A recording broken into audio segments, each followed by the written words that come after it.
today we're having a conversation with Paul Freeman and Shannon Clark from MWI Components in Spencer. Paul is a project manager with MWI and Shannon is the marketing coordinator.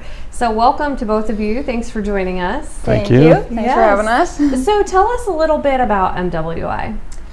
So we started here in 1985. We make post-frame components that go on finished buildings like agriculture buildings. So we do slide doors, Dutch doors, ventilation products, foil insulation, lots of different things. So yeah, so what's the geography? Where are these components being shipped to? Well, we go nationwide. We will ship nationwide, and then we also do into Canada a little bit, and then we have our own trucks too that service us. So those will go on weekly routes as well. Okay, got it. So Shannon, you're a Spencer native. Yes, Talk to me a little bit about your path back to MWI. So yeah, I grew up in Spencer, and then I went to college for graphic design and journalism. I came back to Spencer because I have a lot of family here, and I interviewed at quite a few different places, and interviewed in like Mankato, Sioux Falls, and then I got offered a job at MWI, and it was the perfect fit. So oh, that's great. Yeah. So Paul, tell us a little bit about your journey and your history. Yeah, a little bit different, I guess. I started my manufacturing career at Tecton here in Spencer. So right out of high school, I started working there. Started on the shop floor, just cutting parts and working, and started learning then. I got an opportunity to move over to Eaton Corporation after that, and I spent 13 years there. So 2 years at Tecton, 13 years at Eaton. I went from a shop floor employee all the way up to a product line manager there. So I worked with Phil, our current owner, Phil Ramstack of MWI. I worked with him at Eaton, and he had left and ended up buying MWI while I was still at Eaton. He contacted me. We worked well together, so he offered me a position over there. We all kind of saw the writing on the wall. The place was going to close, so mass exodus of Eaton. So great fit. I've been at MWI now this will be year 10. I started as a lean and project manager, and since then I've done a lot of different roles in the building. So manufacturing manager, project implementation. I kind of touch a little of everything. Okay. So currently project manager and just working on big capital projects. So. It sounds like there's a lot going on. Phil himself couldn't join us with project work.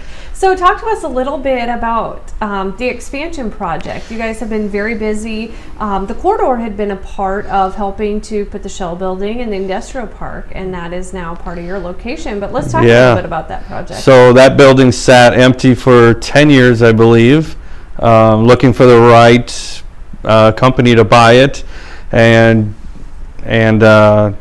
we, at the time in 2018, one of our buy and resell products, so we'll buy it and it just goes on a truck.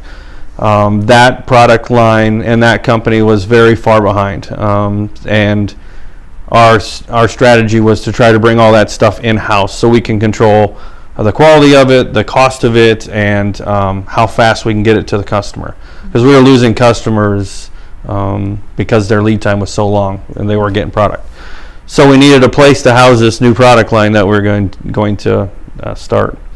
Phil walked me in that building a couple months before the end of 2018 and said, "You think we can make this work?" And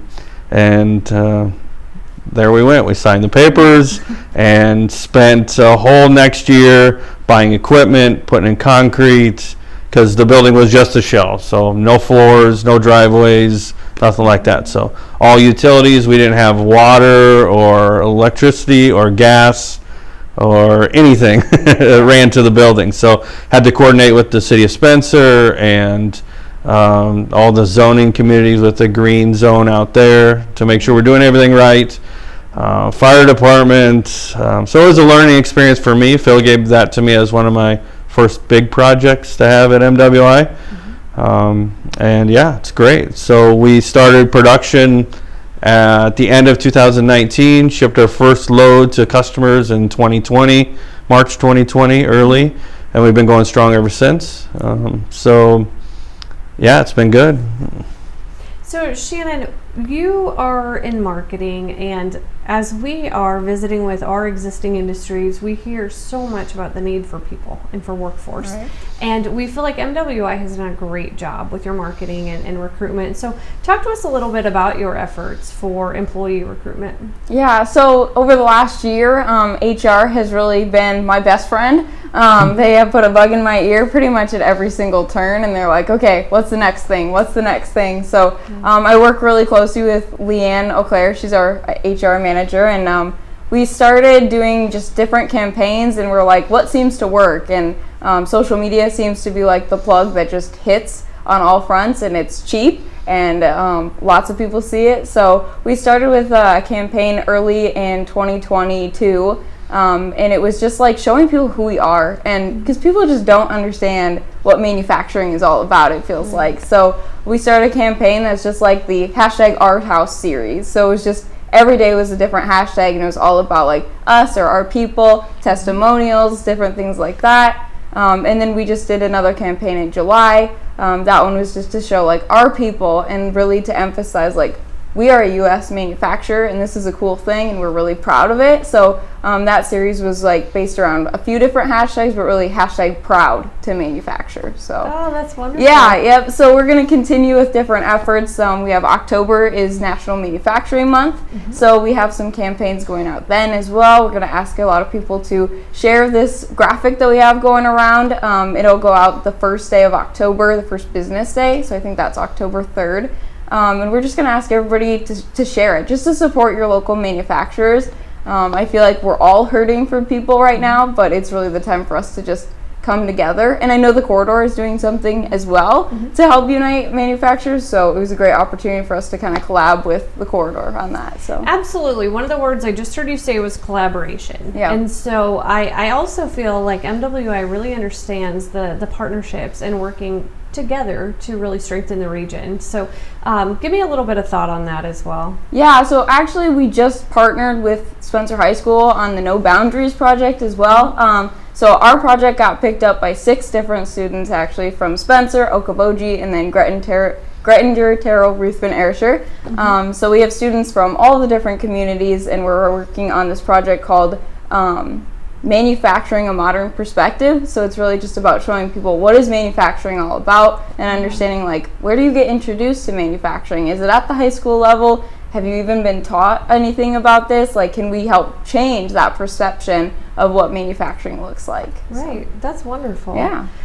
So let's talk a little bit about growth. As a manufacturer, a company that's doing wonderful things, there's always a vision and growth goals that you guys are working toward.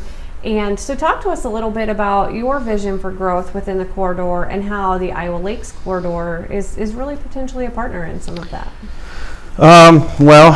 We would love to just keep expanding and bringing all of our products in-house. We still have a couple things we do out of house.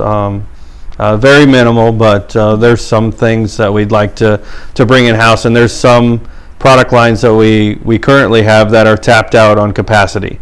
And since manning is an issue and we can't find enough people, especially to expand our business into the different shifts, say an afternoon shift and a night shift, to do that, it takes a maintenance tech and someone on call for quality, and the operators themselves, and somebody to be there for safety and management. So it's bigger than just adding a couple people on night shift.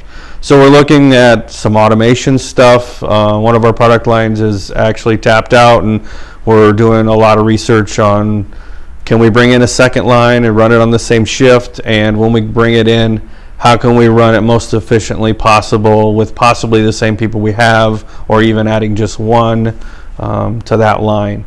We're going to a show here in November to look at all that stuff. It's called FabTech. It's in Atlanta this year, but they specialize in automation and all the cutting edge stuff for manufacturing. So we'll be researching there, finding some stuff, and hopefully find the next thing. So do you have any in-state partners that you work with as you start to look at expansion and opportunities in manufacturing 4.0 and what that automation looks like? Yeah, so we we have worked with Iowa State students and the CIRRUS program there. We did a program with them last year to try to help solve one of our issues with loading trucks. So we went through that. That was a good experience. And the company's actually in Minnesota that we ended up that works with the Iowa State kids. That's actually helping us with it right now.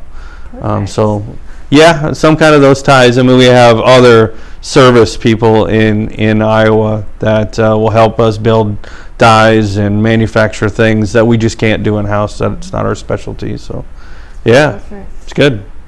So the challenging question that I have for both of you, each of you, so if you can use just one word to describe the Iowa Lakes Corridor Development Corporation, what would that be?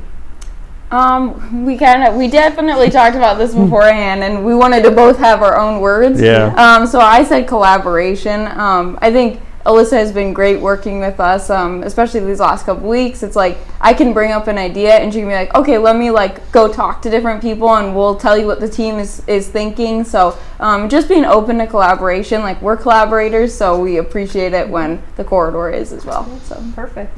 And my experience was everybody here was very helpful when we were going through the expansion project. Any questions I had or paperwork we need to fill out or the people that we needed to talk to, it was easy to get information, and it was great. Perfect. Very helpful for us. So. Well, thanks to both of you. We look forward to all of the Manufacturing Week activities and efforts that are underway. Yeah. And again, thanks for participating. Thank you very much. Thank you.